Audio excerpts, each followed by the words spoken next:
¿Quién es quién en la organización de narcotraficantes de cocaína más poderosa de España? Es lo que está tratando de averiguar el juez de la Audiencia Nacional, Baltasar Garzón. Se reunió con mercenarios portugueses, franceses e italianos para preparar atentados reivindicados por Portugal.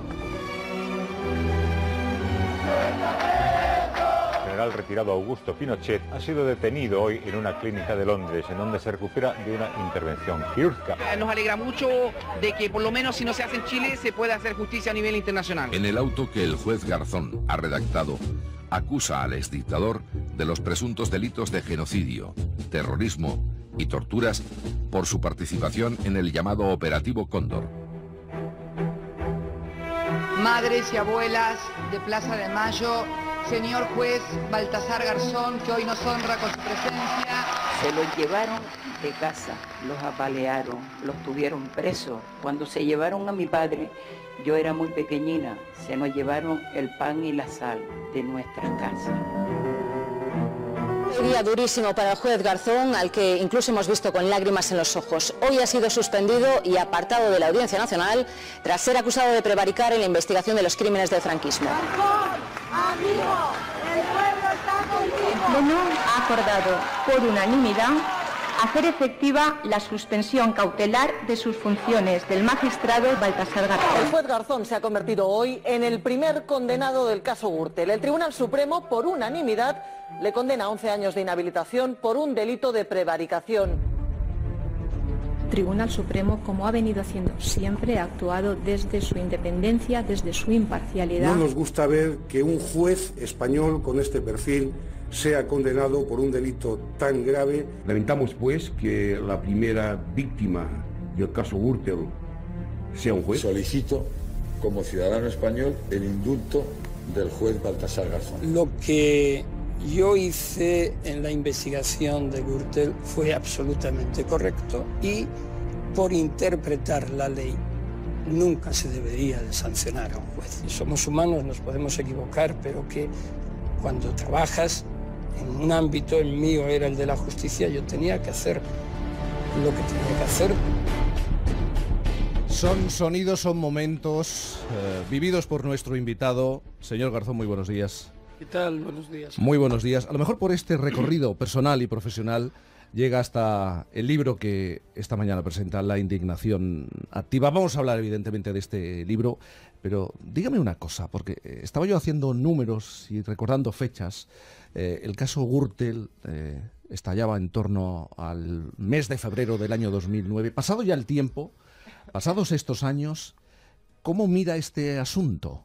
¿Con cierta sonrisa irónica? No tanto, lo miro con mucha pena, ¿no? En el sentido de que haya tenido que existir. Porque el ideal sería que no existieran casos de corrupción y mucho menos en el ámbito del servicio público.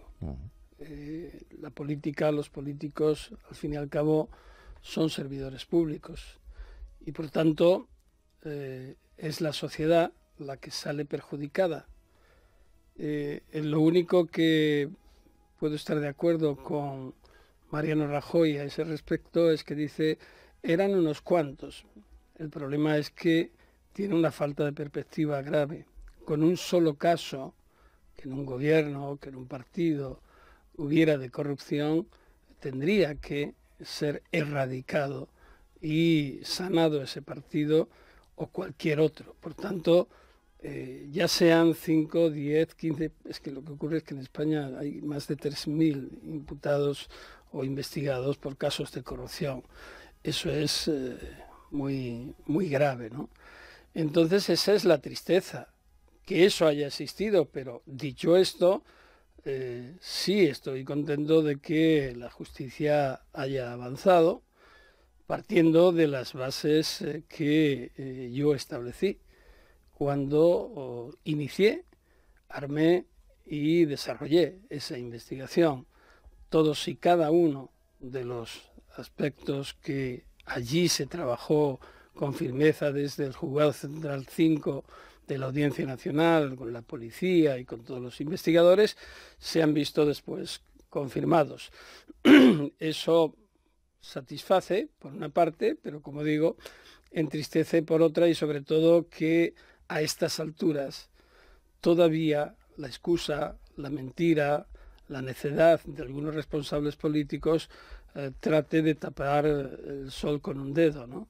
Es decir, no, ha habido corrupción, y se convierte esa corrupción en sistémica cuando se miente y se consiente y se trata de despejar el balón fuera de la cancha de fútbol, ¿no?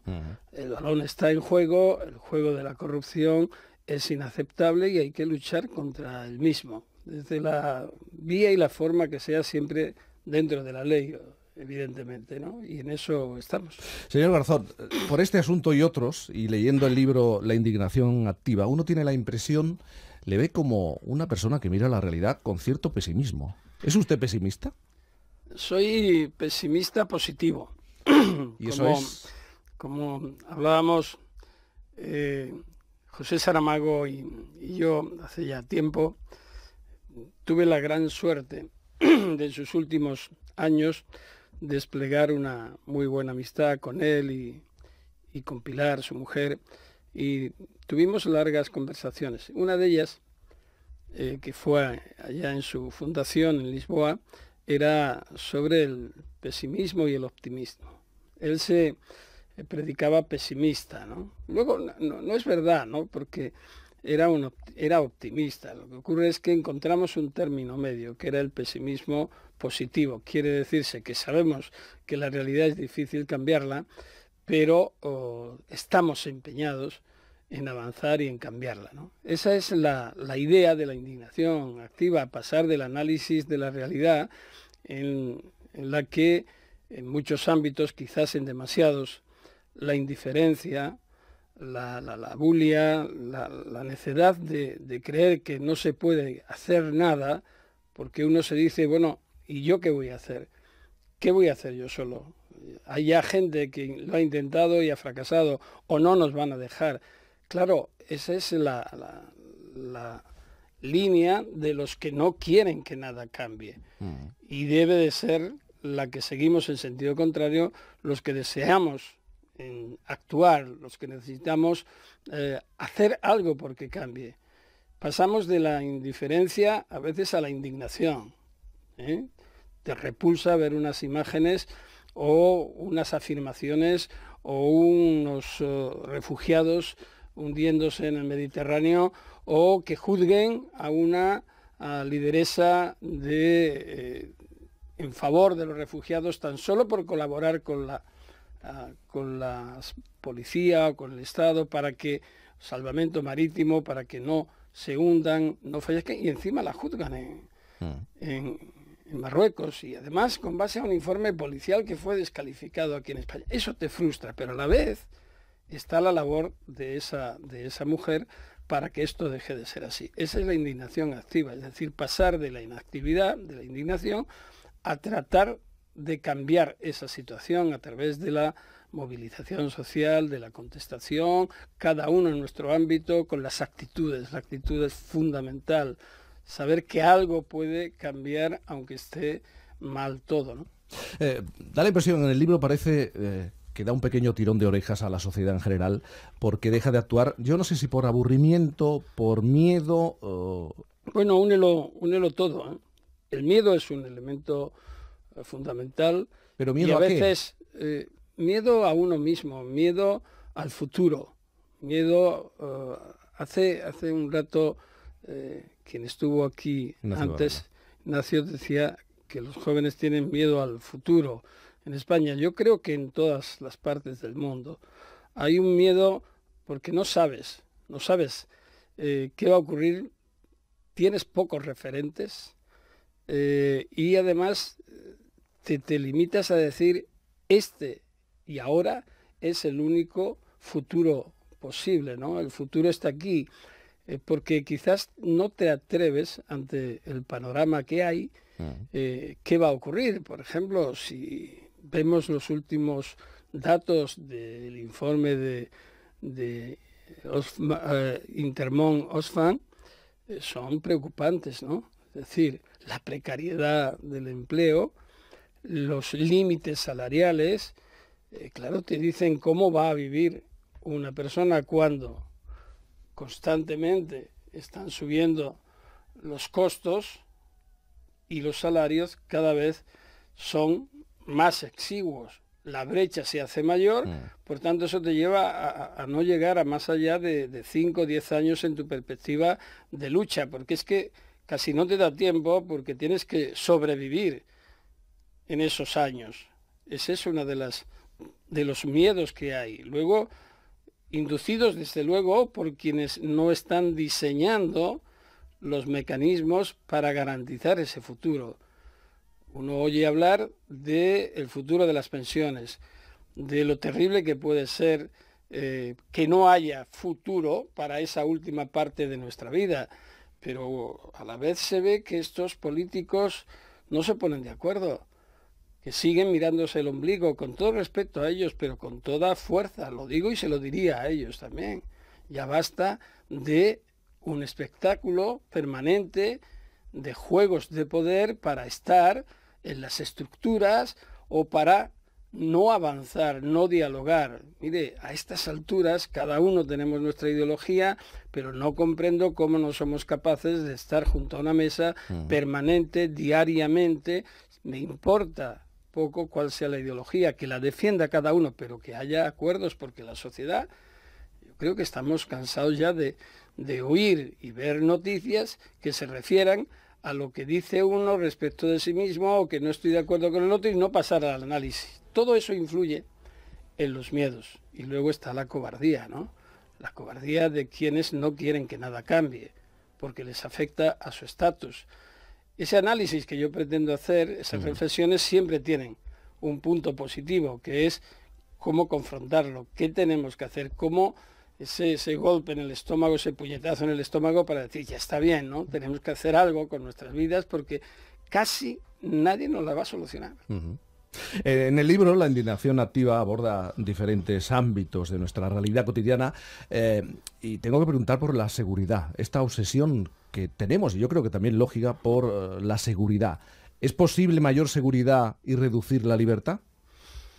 Yo creo que son perfectamente compatibles y la única seguridad que yo puedo admitir es la compatible con la libertad. Creo que era Benjamin Franklin el que decía, si tuviera que elegir entre la libertad y la seguridad, elegiría siempre la libertad, ¿no? Porque tiene sentido la seguridad democrática de los ciudadanos, dentro de un sistema de libertades. Si el sistema de libertades se reduce, la seguridad se convierte en arbitrariedad. Si no hay mecanismos de control de quien ejerce esa seguridad, todo va a ser secreto de Estado, seguridad nacional, cuando ni siquiera nos dejan comprender o abarcar esos conceptos. Yo siempre digo que la única seguridad nacional que hay para mí es la seguridad democrática de los ciudadanos. Los secretos de Estado, la seguridad nacional tienen que estar en beneficio de la sociedad, no la sociedad en beneficio de quienes titulan en un momento determinado unos servicios de inteligencia o una dinámica determinada del Estado para autoprotegerse. Y luego vemos casos de degeneración de esos secretos, asesinatos múltiples, creación de organizaciones paramilitares, o cuando se denuncian agresiones a civiles, como se hizo a través de Wikileaks en 2010, del ejército norteamericano en Irak, ametrallando a civiles desde helicópteros. En fin, todo esto es lo que hay que combatir. ¿Es compatible la seguridad con mayor libertad? Claro que sí, pero hay que cambiar el paradigma. Y para hacerlo tenemos que avanzar en la crítica, en la contestación. Fue maravilloso en 2003, aunque finalmente no conseguimos más que sensibilizar a lo largo y ancho de todo el mundo a millones y millones de personas en contra de la guerra de Irak. Ahí nació el título de este libro. Ahí, por primera vez, yo hablé conmigo mismo de la indignación activa. Desde entonces he venido pensando en esta dinámica, porque resulta fundamental que no nos quedemos en la mera fachada o parálisis de que no podemos hacer algo. La fuerza de uno se puede convertir y se convierte muchas veces en la fuerza de todo. El dueño de esta frase no soy yo, era Gandhi, ¿no? Y realmente es una actitud frente a la vida. No puedes quedarte paralizado. Esa es la idea que yo quiero transmitir y que de hecho creo que deberíamos de compartir todos, ¿no? Esa es la idea, pelear, caer, levantarte y al día siguiente lo mismo, porque si no es, no sé, comer y morir. ¿Qué es la tercera revolución? Porque, la revolución reproductiva, ¿no? Política, la económica, la industrial, y estamos frente a lo que es la revolución reproductiva, el ser dueños de nuestro propio cuerpo, de nuestras tendencias y características sexuales, que no incida para nada en la discriminación, que la mujer sea dueña de sus propios actos, que no se le impongan ni criterios religiosos ni coactivos, y que el colectivo LGTBI se reivindique. Yo cuando oigo, no tiene que ver con la revolución reproductiva, pero está en la línea, ¿no? Cuando ves todavía que hay muchos países del mundo que impiden, castigan el aborto, denigran a la mujer, socialmente se les compele, con penas muy duras en algunos países. En España, afortunadamente, tenemos la ventaja de que estamos en ese punto consolidado, aunque bien saben que cuando fue dentro del gobierno del Partido Popular y del ministro de Justicia Gallardón, pues hubo un intento de un retroceso, que ahí sí la indignación activa de miles de gentes, hombres y mujeres, mujeres y hombres, paralizaron esa iniciativa, ¿no? Pues es la consolidación del matrimonio igualitario, es la consolidación de un tratamiento igual y no discriminatorio por parte de la sociedad bien pensante respecto a los que ellos consideran que no están en esa línea. Es inaceptable que hoy día haya países, bastantes países y no tan atrasados como pensamos, en los que todavía la homosexualidad se considera una enfermedad. Bueno, y uno ve que la última candidata elegida al Tribunal Europeo por parte de España, no sé si lo habrá matizado ya en sus escritos, pero si nos trasladamos... Ha asegurado que no hizo esas declaraciones. Bueno, en pues esa entonces, si es así, miel sobre hojuelas, que decía mi madre, es fenomenal. Pues eso está muy bien. Es decir, estamos en la época de las fake news, de la posverdad. Pues si es una fake news, pues ok, descubrámosla, porque también en este libro se habla de esto, es decir, de la libertad de expresión y precisamente de la posverdad y de quienes instauran las mentiras a través de la red, ¿no? También habla de la transición. En los últimos tiempos, en los últimos años, partidos como Podemos y sus líderes ponen en duda la grandeza de este proceso que vivimos. Usted habla de la transición y dice que no fue una panacea. Bueno, no todo fue bueno en la transición, y hay que reconocerlo. Yo no... He dicho en alguna ocasión, creo que en el libro también lo digo, que probablemente esa transición en ese momento era la única que se podía hacer. Hubo que ceder en varios puntos. Todos conocemos, bueno, eso es una afirmación un tanto gratuita por mi parte, de que todos conocemos la transición. Yo creo que nos falta mucho conocimiento y mucha escuela en ese sentido, que desde mi punto de vista es uno de los puntos esenciales, la educación, y lo trato también. ¿Qué ocurrió en la transición? Como digo, probablemente fue lo único que se podía hacer. Eran tiempos revueltos, hubo intentos de golpe de Estado, finalmente hubo uno más cruento, el del 23 de febrero del 81, y se dejaron cosas sin tocar. Por ejemplo, la corrupción. Nadie se ocupó del tema de la corrupción. Parecía que veníamos de un régimen idílico cuando precisamente no era así, y especialmente en el ámbito de la corrupción, como después se han ido conociendo datos. Yo tuve ocasión en un libro anterior, El fango, de de estudiar toda la historia de la corrupción en España, hubo otros temas que no se tocaron tampoco, el de la justicia.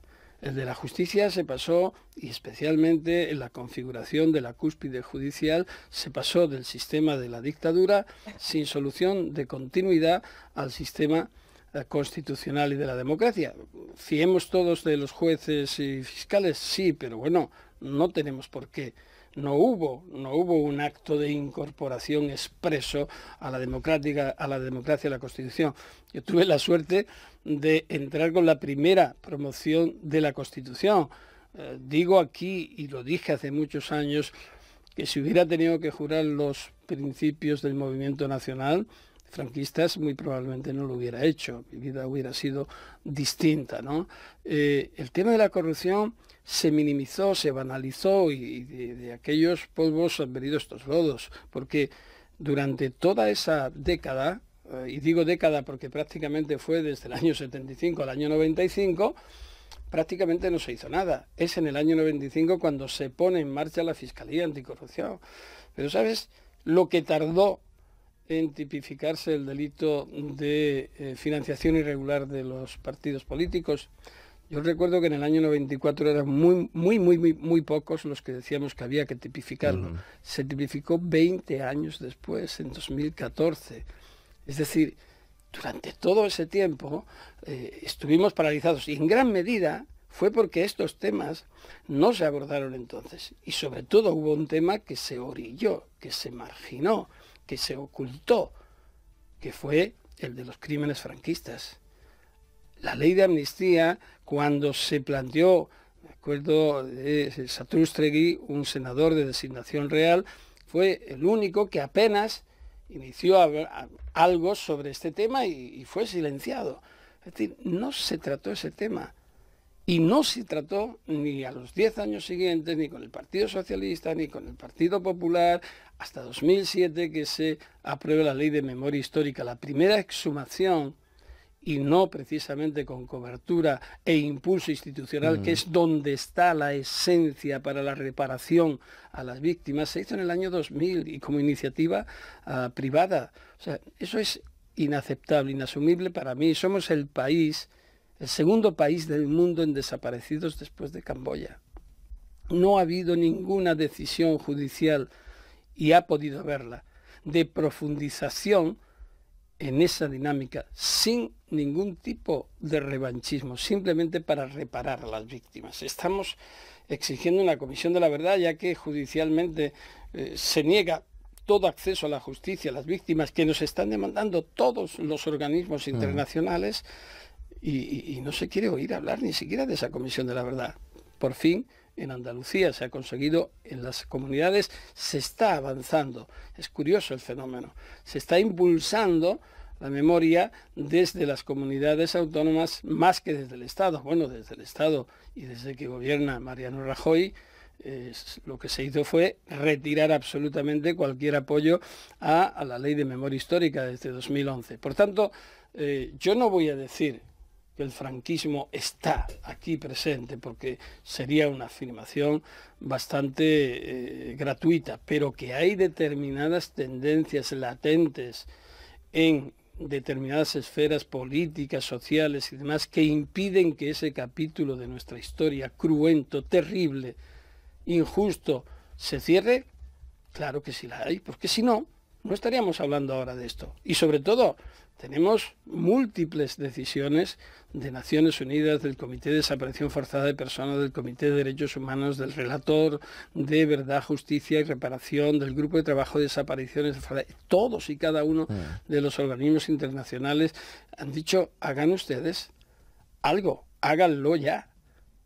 Y sin embargo, la respuesta es el silencio. De verdad, uno ve, yo he tenido la oportunidad de ver en Chile, en Argentina, en Guatemala, en muchos países, cómo se ha respondido a las agresiones de crímenes de lesa humanidad, genocidios, de las dictaduras, cómo han respondido las víctimas, cómo han revolucionado a la sociedad, y toda la sociedad ha conseguido avances que aquí no estamos consiguiendo, pero es inasumible para mí que haya todavía un monumento como el Valle de los Caídos que todavía se ande en las instituciones y en la judicatura, y lo digo porque tres abogados como Manuel Ollé, Eduardo Ranz, yo mismo presentamos una acción, una petición al Consejo de Ministros para que se convierta en lugar de memoria y se exhumen los restos y se empodere a las víctimas, y se dijo que no, y el Tribunal Supremo dijo que tampoco. Es decir, es una negación sistemática y eso es muy grave. Y no es resucitar el pasado, es que el pasado no está enterrado y no tiene por qué estarlo. Hay que compartirlo, abrir, limpiar las heridas y adelante. Hablando de pasado, la política está muy presente en este libro, y yo me hacía una pregunta. Con lo mal que le ha tratado la política a usted, no sé si peor el Partido Socialista o el Partido Popular, sigue todavía con ánimos de crear una plataforma, bueno, un partido. De hecho ya está creada, ¿no? La plataforma actúa. Ya estamos trabajando en una línea que busca una convergencia de las fuerzas progresistas, ¿no? Se apuntaba a esa posibilidad en el PSOE madrileño con otras fuerzas políticas, con Podemos y demás, o ahora Madrid, o como quiera que le llamemos a las fuerzas progresistas, y hoy leo en la prensa que ya el Partido Socialista ha dicho que de esto nada. Pues yo tengo que decirle, con todo respeto y cariño a Pedro Sánchez, que se equivocan, porque nadie va a ser capaz de ganar posiciones respecto del Partido Popular y respecto de las fuerzas de centro-derecha, como no sea con una convergencia en proyectos y programas que nos son necesarios a todos, pero que, al parecer, estos líderes no lo consideran. Nosotros vamos a ir en esa línea. Mire, la política, todos somos y todas somos políticos y políticas. No es verdad cuando dicen yo soy apolítico, no. Ahí ya en la afirmación ya estás haciendo un juicio político. Por tanto, la política es connatural al ser humano, porque política no es solamente presentarte a un cargo, es hablar del día a día, de los problemas que tienes, de cómo solucionarlos, de cómo reclamar esa solución, de cómo exigir transparencia, de cómo exigirles a los responsables públicos, que son servidores públicos, es decir, que están a nuestro servicio como ciudadanos y ciudadanas, y no en un combate permanente por mantener el puesto y el cargo. Eso hay que cambiarlo. Dicen, eso es una utopía. No, ¿por qué va a ser una utopía? ¿Por qué tenemos que asociar mentira a política en forma sistemática y encima decirlo y nos quedamos tan tranquilos y a otra cosa? No es así. Es decir, las cosas pueden ser diferentes, pero si no tenemos que decir por qué todos los pensadores y pensadoras intelectuales a lo largo de la historia dicen cuál es lo bueno y dónde está lo malo, cuál es lo correcto y lo incorrecto. ¿Por qué tenemos siempre que optar por lo incorrecto? ¿Por qué tenemos que violar sistemáticamente derechos humanos? ¿Por qué desde las empresas y las corporaciones tiene que buscarse la coima, la mordida, la comisión, y no hacer lo contrario cuando actuar dentro de la ley les va a reportar más beneficios y muchos menos inconvenientes después cuando los agarren? Instaurar la cultura de la legalidad es más positivo y más ventajoso, pero tenemos que cambiar el paradigma de la educación. Por tanto, política, sí, pero es que yo creo que es necesario. Una cosa más, lo decía Ignacio Varela hace un momento, tenemos tendencia en este país a intentar evitar la actuación de la justicia, pero no hablo de políticos, digo el ciudadano corriente, la gente, no está bien visto cumplir la ley en este país. Sí, yo estaba oyendo antes el símil de cuando se va en carretera y se va a 150 y luego te avisan de que está el control. Yo pensaba, va a 150 y lo que tienes es tratar de pasarlo tú a 160, ¿no? Porque parece como que te está mojando la oreja, ¿no? Sí. Bueno, a mí no me gustan los tópicos, decir en el norte se cumple más la ley y en el sur se cumple menos, porque históricamente el sur fue antes que el norte, ¿no? Y yo soy de los que dicen el futuro está en el sur, no solo el desierto de ideas, el desierto de valores. No, bueno, es que es un poco la broma, ¿no? Es decir, La cultura, yo soy de Andalucía, soy de Jaén, estudié en Sevilla, por tanto estoy acostumbrado a ver las cosas quizás con una perspectiva que entra como en el resto de España, no por algo, el Lazarillo de Tormes es español, es decir, la picaresca, eso sí es muy típico, pero yo creo que si nos ponemos y nos confrontamos a ver si respetamos o no respetamos la legalidad, no nos diferenciamos tanto de muchas partes del mundo. Probablemente en otros países hay otros grandes delitos o hay otros grandes déficits que al final vamos casi al mismo puerto, pero es verdad. La trampa, la trapisonda, un poquito medio en broma, medio en serio, pues se hace aquí, es el tema de con IVA o sin IVA, ¿no? Entonces decir, bueno, ¿y por qué me pone a mí en esta tesitura? Usted cóbreme lo que me tenga que cobrar, pero no me induzca a delinquir. Decir, bueno, pues no, ¿cuánto es? ¿100? Pues 100, ya está. No me diga, no, pero son 90 sin IVA, ¿no? Ese sí es verdad que es. Pero yo creo que es fruto también de la desconfianza que ha generado el Estado y quienes han dirigido el Estado durante mucho tiempo. Vemos malos ejemplos.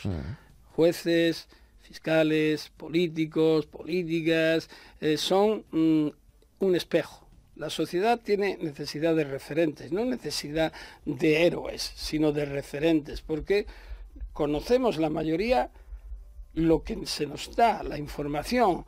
Por tanto, en algún lugar tiene que haber un buen periodista en el que confiemos, una buena juez en la que confiemos, un buen político, un buen arquitecto que nos diga, pues mira, tengo la seguridad de que este señor, si firma aquí, no se nos va a caer el edificio.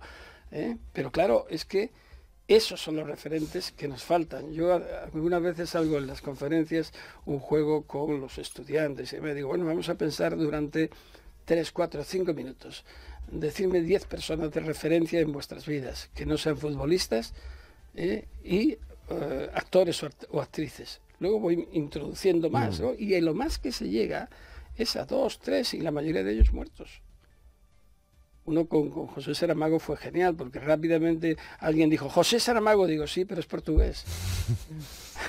Bueno, no hay referentes. Eso también tiene que ver con esta idea de reaccionar ante lo que está ocurriendo. La indignación activa. Señor Garzón, muchísimas gracias por estar esta mañana aquí con nosotros. Un placer, Jaime. Gracias.